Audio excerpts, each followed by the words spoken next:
Vai, tem que acordar. Vai, acorda. Acorda!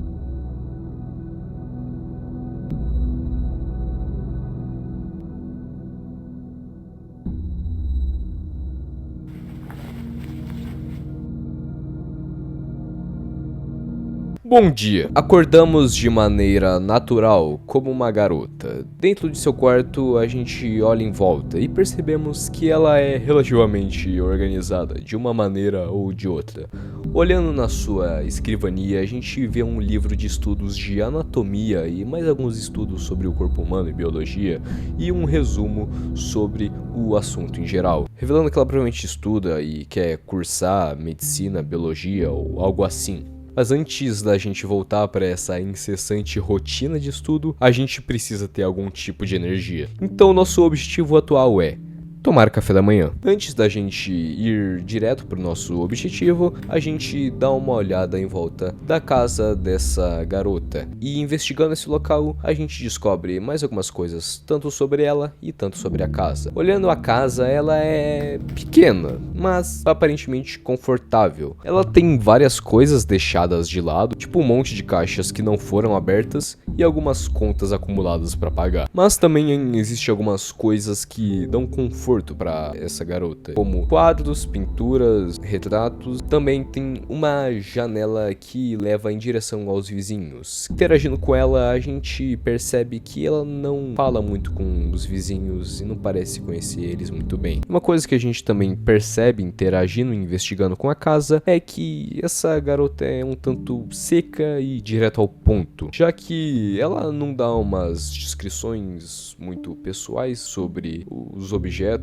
e as coisas ao redor da casa. Ela descreve de maneira bem crua e direto ao ponto, muitas vezes relembrando o nosso objetivo principal, que também revela como esse jogo funciona. Você tem que ser esperto para investigar tudo antes de ir pro objetivo principal, porque esse jogo quer te levar direto ao ponto, e se você não investigar, problema seu, perdeu o conteúdo. Mas ignorando esse meu comentário metalinguístico e essas conclusões que eu tive, porque afinal é de manhã também, ninguém tem muita paciência para as coisas, e isso não também revela muita coisa sobre ela, a gente segue em direção à cozinha. E lá a gente tem que preparar o nosso café da manhã, o que acaba revelando mais algumas coisas sobre a nossa protagonista. Primeiramente, ela prepara um café, a droga da produtividade, que é tomada em excesso, especialmente por causa das autocobranças do nosso lindo sistema capitalista. Mas eu não tô julgando, quase todo mundo toma café no café da manhã. Afinal, o nome é café da manhã, um monte de gente toma, eu tomo mais do que eu devia. Na verdade, eu sou meio viciado, isso não é brincadeira, às vezes eu fico tremendo de tanto que eu tomo, mas tudo bem até aí, né? Normal. Quando você percebe que ela vai acompanhar o seu café com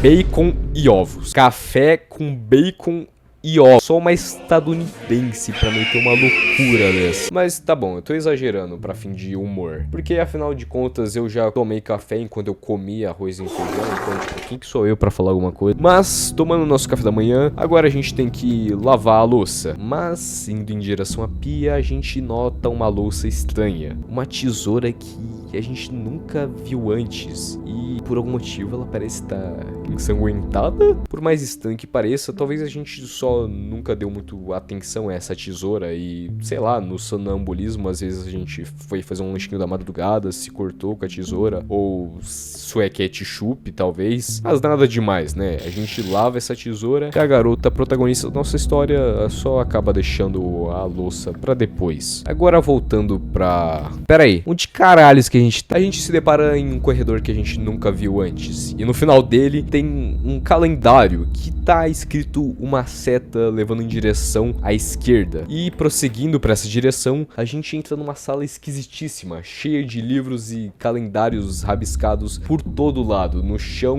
na parede, no teto, por todo lugar. E tentando voltar para a cozinha, Que cozinha? Sumiu a cozinha. Então, entrando nessa sala, a gente dá uma olhada e vê que nesses calendários tem várias marcações para datas em específico de diferentes meses do ano, mas não tem mais nada demais. A gente prossegue e tem que se estreitar entre alguns livros que estão quase afogando a sala inteira, e por algum motivo são diversos livros de estudo nosso, como anatomia, biologia. No final dessa sala parece ter uma porta escrita saída em cima dela. E prosseguindo por essa porta, a gente acha outro cômodo estranho, que também tá cheio de livros e desses calendários, mas agora parece uma espécie de escritório / biblioteca, livraria. E o mais importante, tem uma figura estranha que a gente nunca viu.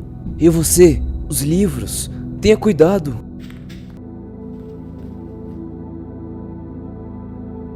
Essas datas estão marcadas. Espera um segundo. Ai, querida, isso é tão gentil. Obrigado. Eu não posso perdê-lo. De qualquer jeito. Oiê! Seja bem-vinda a este lugar.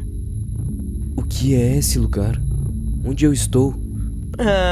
Eu não faço ideia. Como você não sabe? Eu vi você. Você estava lendo um livro. Isso aqui é uma livraria ou algo do tipo? Uma livraria? Talvez você esteja certa. Isso aqui é uma livraria sim. Linda ela, né? Tem um monte de livro que tenho que arrumar, mas eu tô sem tempo pra isso agora. Eu fico o dia inteiro aqui. Eu leio livros e marco os dias nesse calendário. Você viu quantas datas? São tantas que minha cabeça tá girando. Algo não está certo. Eu acho que eu vou indo. Tá bom, se quer ir embora, a porta é por lá e...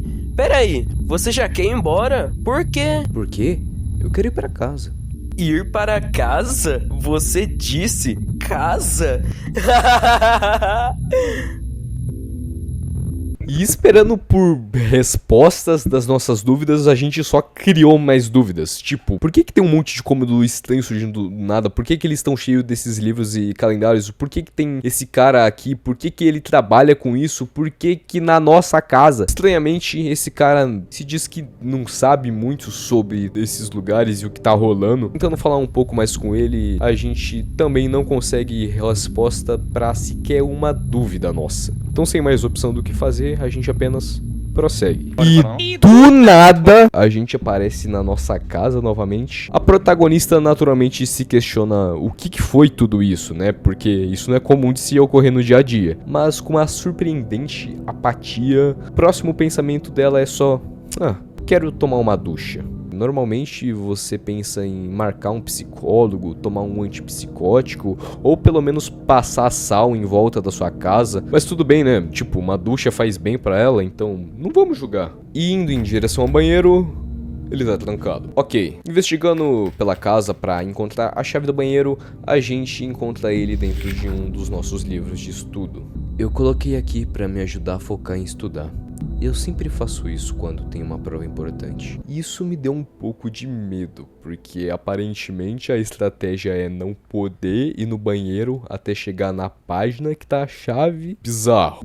Pera aí. Tem algo estranho na janela. É novamente aquele cara dos calendários misterioso. Ele aparece do nada apontando pra cima, pra algum lugar em específico, e simplesmente some, que deixa a protagonista mais confusa. Ok, né? Indo em direção ao banheiro, entramos lá e, antes da nossa ducha, a gente vai escovar os dentes. E indo escovar os dentes, a gente se vê no espelho e percebe a cara de acabada e cansada da protagonista. Após a gente realizar a nossa higiene dental, acontece o procedimento padrão. Abre um buraco no chão do seu banheiro com fumaça sombria saindo de lá indo te agarrar. Com esse imprevisto, o banheiro começa a ser contaminado e preenchido com essa substância preta estranha que parece uma mistura de lodo com fumaça. O objetivo de agora é simples: fugir. Em volta do banheiro não tem nenhum local que a gente possa fugir e estranhamente a gente nota que na nossa banheira apareceu um manequim que de maneira bizarra tá na mesma posição que a gente costuma ter quando a gente vai tomar banho. E correndo para a porta do banheiro, a gente tenta sair, mas, bem, tá trancado. Então agora não resta mais opção, senão encarar o abismo. Mas, antes de cair... Ah! Oiê! Não vai muito pra frente! Não! É muito perigoso! O quê? Como? A porta tá trancada. Como que você entrou? Tá, você veio do buraco, né? Claro que não. Tá maluca? Buracos como esse me dão medo. Eu não desejaria que ninguém caísse num desses. Então como você entrou? Porque pela porta não foi. Eu tava te vendo desde o começo. Você é bem interessante. Hã? Você sabe que seu tempo tá acabando, né? Consegue ouvir? Tic-tac, tic-tac. Do que você tá falando? Essa é minha casa. Agora tudo faz sentido. Foi você que me trancou aqui. O que você quer? Dinheiro de resgate? Se você me tirar daqui, eu te dou o que você quiser. Dinheiro? Eu não preciso. Eu quero sua alma! Brincadeirinha. Mas não vai ser fácil sair daqui não, viu? Este lugar te ajuda a pensar. Te ajuda a pensar sobre algo importante que você esqueceu. Você só tem que... Ah, não. De novo, não. Ai, que chatice. O que aconteceu? Oh, não. Já é hora daquilo de novo. Mas eu tenho fé em você. Dessa vez você consegue. Quebre o ciclo. Quebre o ciclo? O que você quer dizer? Até mais. Calma, aonde você vai? Você não pode sair pela porta, ela tá tão... Como é que é? Foi mal, eu tô na correria. Quem é você? Desde que vi, parece que eu te conheço. Não serve de falar a verdade. Vai esquecer de novo. Mas eu tenho certeza que você consegue descobrir sozinha. Você é uma pessoa inteligente, afinal. Vai lá, te vejo depois. Mas eu não posso. Ele realmente saiu pela porta. Como que ele abriu ela? E eu sem entender porra nenhuma. Ok, mas agora a gente vê um padrão sobre esse cara misterioso. Ele só aparece em momentos absurdos que acaba deixando a gente só mais confuso com toda a confusão que tá rolando. Mas falando sério, agora com esse diálogo a gente parece ter entendido mais sobre a função e as motivações dele. Ele entra primeiramente nos ajudando pra gente não cair nesse abismo bizarro que se abriu no nosso banheiro, que ele estranhamente parece saber algo sobre, e não parece ser algo muito legal. E avançando os diálogos, indica que, aparentemente, mesmo que pareça esquisito, ele é tipo um anjo da guarda nosso. Ele diz que já observava a gente, e ele parece saber os perigos que a gente pode correr nessa loucura que tá acontecendo. E ele reforça também pra gente quebrar um tal ciclo. Então, por mais enigmático e cheio de dúvidas que ele deixa na protagonista e na gente, ele parece querer ajudar ela, guiar ela. Tipo o gato da Alice dos Países das Maravilhas tentando guiar a Alice. E sua última ajuda é ele abrindo a porta do banheiro pra gente sair. Mas e agora? O que o diálogo dele revela sobre a gente? Ele diz que aparentemente a gente já conhecia ele, mas a gente se esqueceu disso. Ele diz pra gente quebrar esse tal ciclo e deposita fé na gente e fala que a gente é capaz de fazer isso. Então a gente tá em algum tipo de ciclo, provavelmente por algum tempo. E ele tá aqui pra ajudar a gente a terminar com ele. E aparentemente a gente é a pessoa que tem o controle sobre esse ciclo, porque afinal ele diz que nós temos a capacidade de fazer isso, incentiva a gente a fazer isso. Mas o que é e o porquê existe esse ciclo, a gente não sabe. Mas uma coisa que a gente sabe, o cara avisou. A gente tem a esperteza pra acabar com isso. E o tempo tá acabando. Saindo do banheiro, a gente estranhamente escuta um som de vazamento de água, que não parece vir do banheiro. Então, checando o corredor pra não ver se é loucura nossa...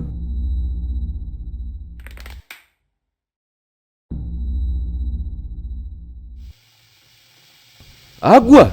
Não sei o porquê, mas como, porém o dilúvio voltou. A tarefa agora é simples. Ache uma saída, ou morra afogado. Janela da cozinha? Nem pensar, alto demais, só vai ser uma morte mais rápida. O mais óbvio, a porta da casa, que tá trancada e você não tem força pra arrombar. E procurando as chaves...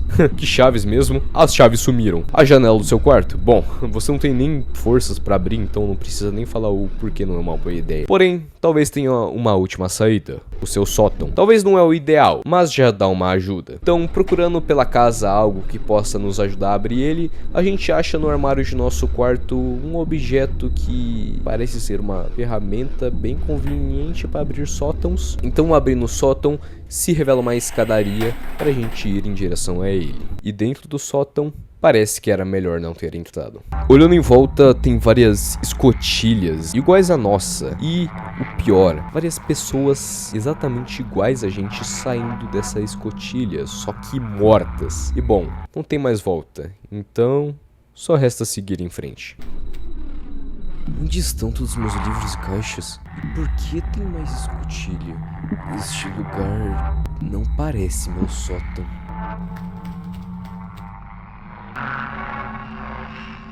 Estou quase...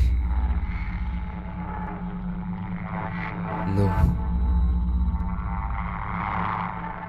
O quê?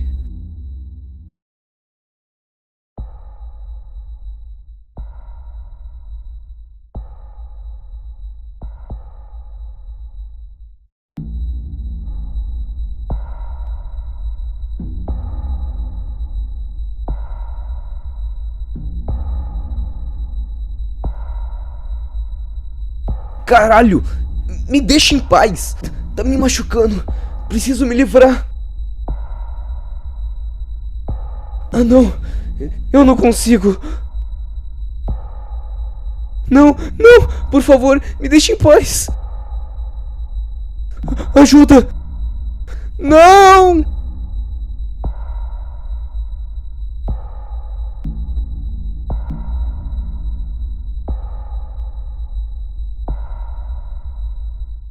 Tá, eu esperava algo ruim daquele sótão, mas não imaginava que ia ser um monstro gigante de forma humanoide preenchido desse lodo esquisito que ia se agarrar na gente, preencher nosso corpo e matar a gente. Bom, vivendo e aprendendo, né? Nesse caso, morrendo. Mas a gente aparentemente falhou em quebrar esse ciclo, já que essas pessoas em volta do sótão parecem ser versões alternativas nossas, que também tentaram quebrar esse ciclo, mas falharam e tiveram o mesmo destino que nós tivemos. Então, pra poder quebrar esse tal ciclo, a gente tem que sobreviver de alguma forma e talvez até tenha que matar esse monstro. E bom, de volta na mesma situação, você sabe exatamente qual que é a arma de autodefesas perfeita para você derrotar um horror além da sua compreensão. Uma tesoura. Pegando aquela tesoura estranha que tava na nossa pia, a gente segue em direção ao sótão, pronto para terminar com esse ciclo.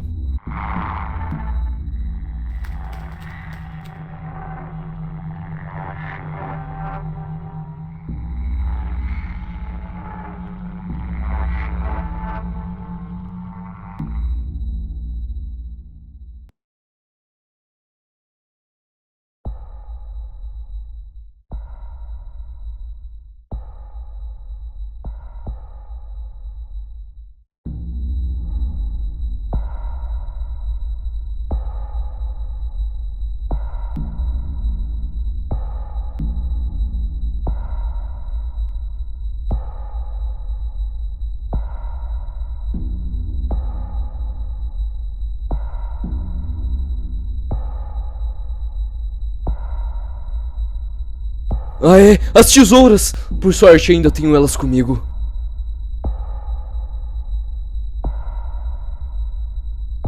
Toma, desgraça!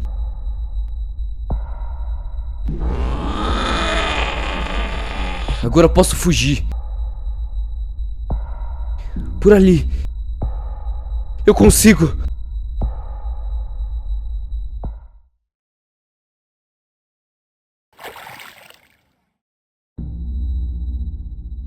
Mas isto... Eu tô no meu banheiro. E o buraco sumiu? Ah, eu entendo agora. Eu estava cansada. Devo ter cochilado aqui. Ou será que desmaiei? Eu tô na minha casa de novo? Tudo é tão surreal. Espera um segundo. Sinto que falta algo aqui, mas também me sinto mais leve. Me sinto melhor, como se meus problemas tivessem sumido. Eu preciso pensar, longe de tudo e de todos.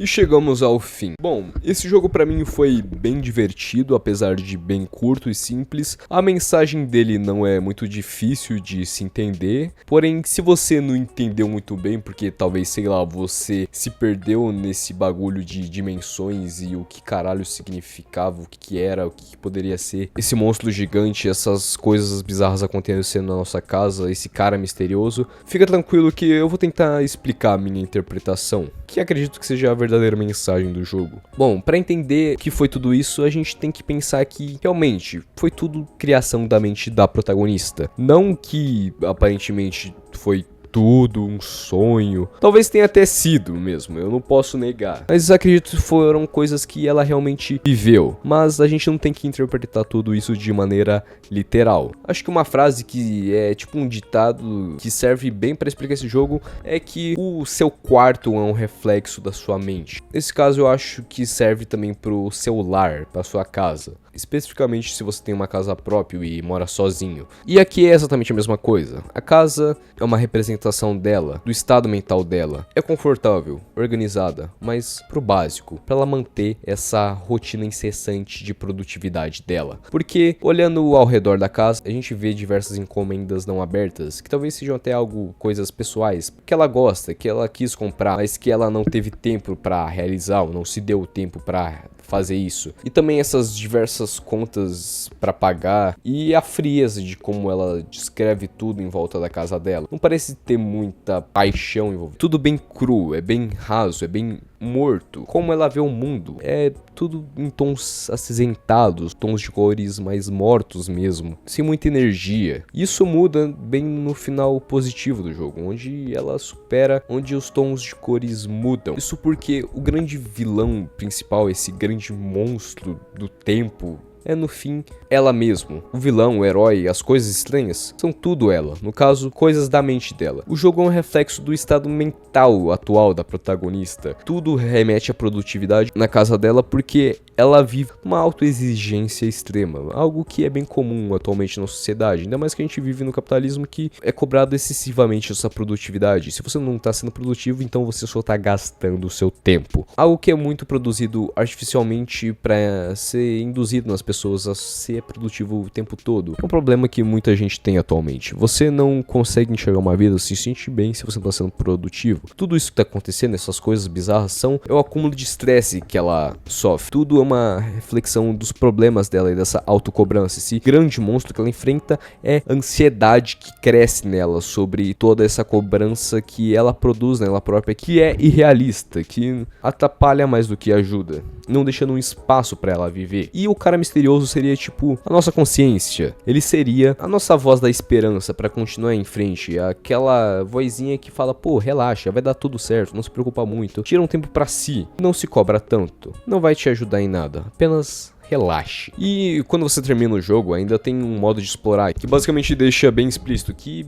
é essa mensagem do jogo. Falando do sótão. O sótão seria uma metáfora pra quê? Porque afinal de contas, ele sumiu. Seria justamente o reflexo mais sombrio de todos esses problemas, os pensamentos mais profundos, que mais te incomodam, a coisa que você deixa de lado pra não te incomodar, e eventualmente vai voltar de novo. E a gente pode perceber isso porque a gente só checa o sótão quando tudo começa a alagar nossa casa, quando todo o estresse, todo o nosso acúmulo de problemas começa a sufocar a gente. E a gente só tem uma única saída, que é enfrentar tudo de uma vez, encarar todos os nossos problemas e estresses, que seria a única maneira de poder acabar com ele. E nesse modo de exploração a gente pode ver que ele sumiu, e até aquela ferramenta que tava dentro do armário, isso sumiu, já que ela superou isso. Pera aí, tem algo estranho dentro desse armário agora.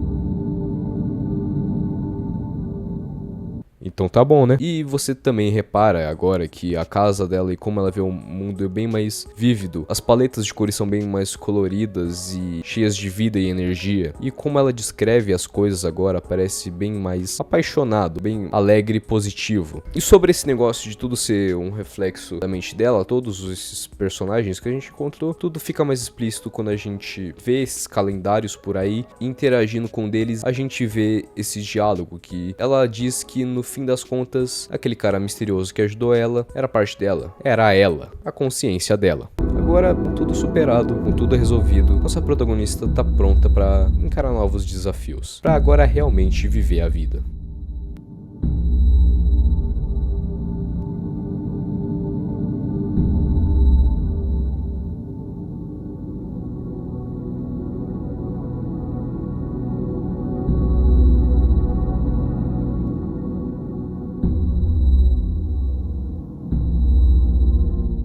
E bem, você sabe também que as coisas não são tão simples assim.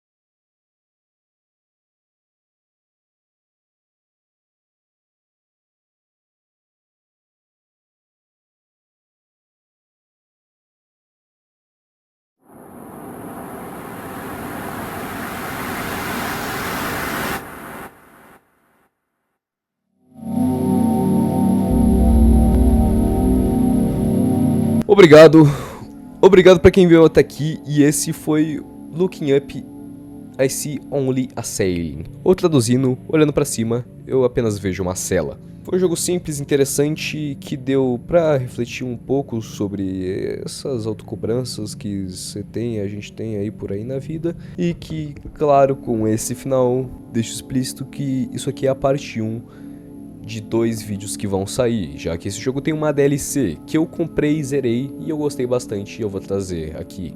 Então já engaja bastante para me ajudar também, né, nesse vídeo e ajudar na parte 2. Também não vou fazer aquele bagulho, só vai ter parte 2 se ter muito engajamento. Vai sair de qualquer forma, eu já comprei a DLC e zerei. Eu vou fazer a parte 2. Mas por favor, se você gostou, se inscreve, ativa as notificações, engaja, comenta, dá uma crítica, um feedback ou qualquer coisa, fala, sei lá, abóbora. Fala, sei lá, fellow, você me lembra muito meu ex, algo assim. E é isso, muito obrigado, até os próximos vídeos.